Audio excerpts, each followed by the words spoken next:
اعوذ باللہ من الشیطان الرجیم بسم اللہ الرحمن الرحیم۔ اب حضرت موسیٰ علیہ السلام کا وہ واقعہ آ رہا ہے کہ جب کہ مصر سے اپنی قوم کو لے کر نکلے، صحرائے سینا میں رہے، کوہ طور پر بلائے گئے، تورات دے دی گئی۔ اب اس کے بعد انہیں حکم ہوا کہ فلسطین میں داخل ہو جاؤ اور وہاں جو مشرک اور کافر قومیں آباد تھیں، فلسطی کہلاتے تھے، ان کو تم ان کے ساتھ جنگ کرو، انہیں وہاں سے نکالو، اور یہ تمہارے لیے ارض مقدس اللہ کی طرف سے موعود ہے، اس لیے کہ تمہارے ابراہیم، تمہارے جد امجد تھے، وہ یہی تھے، یہی حضرت اسحاق تھے، یہی سے پھر حضرت یعقوب کے زمانے میں حضرت یوسف علیہ السلام جب مصر چلے گئے تھے تو یہاں سے تمہاری منتقلی مصر ہوئی تھی۔ اب جو اپنا اصل گھر ہے جاؤ اسے حاصل کرو۔ لیکن جب جنگ کا موقع آیا پوری قوم نے کوڑا جواب دے دیا کہ ہم جنگ کرنے کے لیے تیار نہیں۔ اس پر حضرت موسیٰ علیہ السلام کے مزاج میں جو تلخی پیدا ہوئی اور طبیعت کے اندر یوں سمجھیے بیزاری کی شدت پیدا ہوئی، وہ آپ دیکھیے گا کہ ہم یہ سمجھتے ہیں کہ رسول جو ہے وہ اپنی امت کے حق میں شفقت ہی شفقت ہوتا ہے، شفقت بھی ہے، جیسے اللہ کا معاملہ رؤوف بھی ہے، ودود بھی ہے، لیکن عزیز ذو انتقام بھی ہے، انتقام لینے والا بھی ہے۔ یہ دونوں شانیں ہیں۔ رسول کا معاملہ بھی یہی ہے، شفیق بھی ہے لیکن غیور بھی ہے، دین کی غیرت اس میں ہے، آپ سے بڑھ کر اللہ کے دین کی غیرت اس میں ہے، تو آخر ظاہر بات ہے کہ آپ کے طرز عمل سے بیزاری بھی ہوگی۔ پھر ان دونوں چیزوں کو سامنے رکھیے۔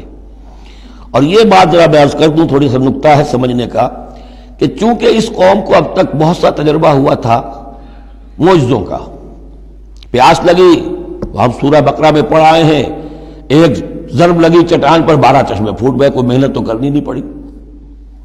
بھوک لگی، من و سلوہ نازل ہو گیا۔ دھوپ لگی، سائبان جو ہے وہ ابر کا سائبان ساتھ ساتھ چل رہا ہے۔ سمندر راستے میں آیا، پھٹا، اس نے راستہ دے دیا۔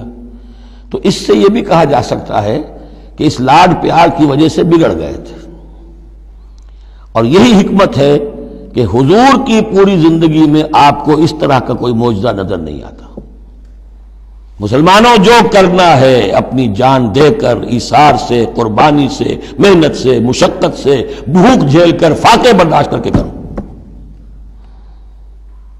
یہ بہت اہم نکتہ ہے، سمجھ لیجیے۔ یہ عادی ہو گئے تھے۔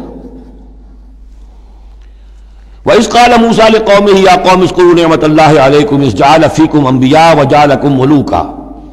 اور یاد کرو جب کہ موسیٰ نے کہا اپنی قوم سے، میری قوم کے لوگوں، اور تورات سے معلوم ہوتا ہے، بک آف ایکسوڈس جو ہے 6 لاکھ کی نفری تھی ان کی جب یہ نکلے ہیں مصر سے۔ اب ان میں بوڑھے بھی، بچے بھی اور عورتیں بھی، ان کو نکال دیجئے تو کم سے کم 1 لاکھ تو ہوں گے کہ جو ایسے لوگ ہوں کہ جو جنگ کی صلاحیت رکھتے ہوں، اور نیچے جائیے برسبیل تنزل تو 50,000 تو ہوں گے، لیکن ان کا حال کیا ہوا وہ دیکھ لیجئے۔ یا قوم اذکروا نعمت اللہ علیکم، میری قوم کے لوگوں، اللہ کے اس انعام کا احساس کرو جو تم پر ہوا ہے۔ اذ جعل فیکم انبیاء، جب کہ تمہارے اندر اس نے نبی اٹھائے، یعنی خود میں نبی ہوں، میرے بھائی ہارون نبی ہیں، حضرت موسیٰ نبی تھے، حضرت یوسف نبی تھے جو آئے تھے۔ وجعلکم ملوکا، اور تمہیں بادشاہ بنایا ہے۔ بادشاہ بنایا ہے تو ظاہر بات ہے اس وقت تک اگرچہ ان کی بادشاہت تو قائم نہیں ہوئی تھی، ہو سکتا ہے یہ پیشین گوئی ہو کہ جو بتائی جا رہی ہو کہ آئندہ تمہیں اللہ تعالیٰ زمین کی سلطنت بھی اور خلافت بھی دینے والا ہے، جیسے کہ حضرت داؤد اور حضرت سلیمان کے زمانے میں ہوئی۔ ایک رائے یہ بھی ہے کہ چونکہ حضرت یوسف کے زمانے میں انہیں بڑا اقتدار حاصل ہو گیا تھا، بادشاہ تو نہیں تھے، لیکن یہ کہ واقعتاً بادشاہوں کے بھی، جن کو کہتے ہیں کہ پیرزادے ہونے کے اعتبار سے بادشاہوں کے بھی مخدوم تھے اور ممدوح تھے، تو شاید اس کی طرف اشارہ ہو۔ وَآتَاكُم مَّا لَمْ يُؤْتِ أَحَدًا مِّنَ الْعَالَمِينَ، اور تمہیں وہ ساری چیزیں دیں جو پوری دنیا میں تمام جہان والوں میں کسی کو نہیں دی۔ یا قوم ادخلوا الارض المقدسۃ التي كتب اللہ لکم، اے میری قوم کے لوگوں اب داخل ہو جاؤ اس ارض مقدس میں، اس فلسطین میں جو اللہ نے تمہارے لیے لکھ دی ہے، اللہ کا فیصلہ ہے، تمہیں ملے گی۔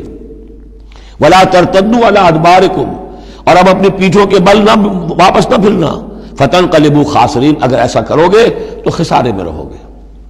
قالوا یا موسیٰ ان فیہا قوما جبارین، انہوں نے کہا موسیٰ ہم فلسطین میں داخل ہو جائیں، اس میں تو بڑی جابر قوم ہے، بڑی طاقتور قوم ہے، قداور لوگ ہیں، لعیم ہیں، جسیم ہیں، ان فیہا قوما جبارین وانا لن ندخلها حتی یخرجوا منها، ہم اس زمین میں داخل نہیں ہوں گے، اپنے قدم نہیں بڑھائیں گے جب تک کہ وہ وہاں سے نکل نہ جائیں۔ وَإِن يَخْرُجُوا مِنْهَا فَإِنَّا دَاخِلُونَ، وہ نکل جائیں پھر ہم داخل ہو جائیں گے۔ قَالَ رَجُلَانِ مِنَ الَّذِينَ يَخَافُونَ، کہا دو اشخاص نے کہ جو خوف رکھتے تھے اللہ کا بھی، انعم اللہ علیہما، اللہ نے بھی ان پر انعام کیا تھا۔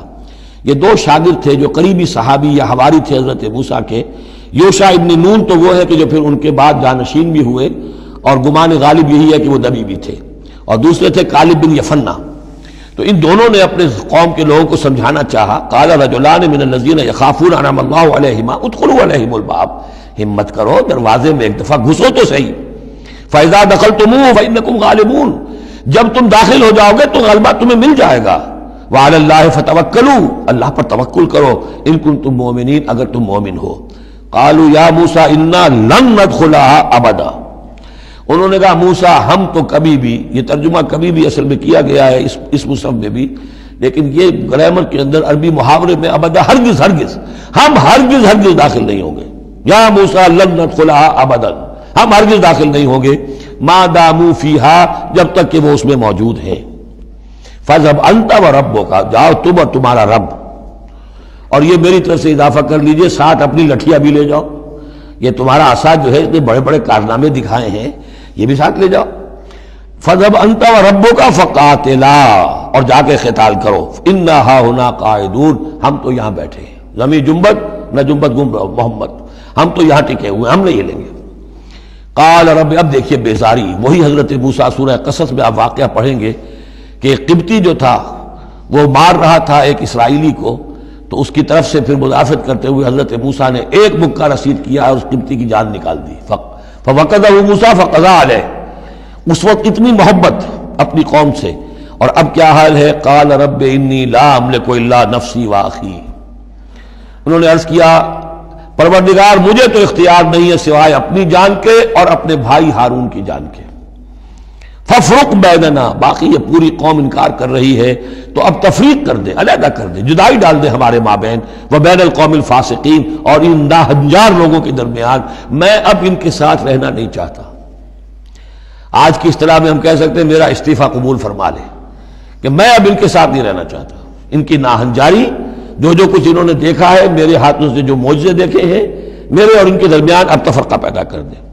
اللہ نے یہ درخواست قبول نہیں کی، لیکن یہ کہ تذکرہ بھی نہیں کیا۔ قال فإنها محرمة عليهم 40 سنة، نہیں، ہم جو سزا انہیں دے رہے ہیں وہ یہ ہے کہ اب یہ ارض مقدس، اگر یہ بزدلی نہ دکھاتے ابھی ہم انہیں دے دیتے، اب انہوں نے بزدلی دکھائی ہے تو اب یہ ان پر حرام رہے گی 40 برس تک۔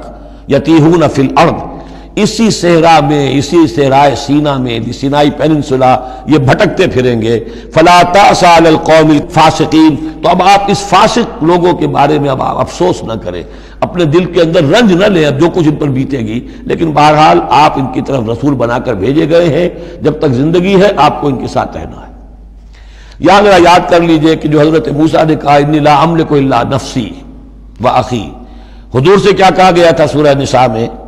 فقاتل فی سبیل اللہ لا تکلف الا نفسک وحرض المؤمنین، اے نبی آپ اللہ کی راہ میں قتال کیجئے، آپ پر ذمہ داری نہیں ہے سوائے اس کے کہ آپ کی اپنی جان ہے، اور آپ اہل ایمان کی جتنی تحریض، ترغیب، تشویق، جتنے ان کے ایمان کے جذبات کو اپیل کرنا ممکن ہے کیجئے، بس۔ صدق اللہ العظیم۔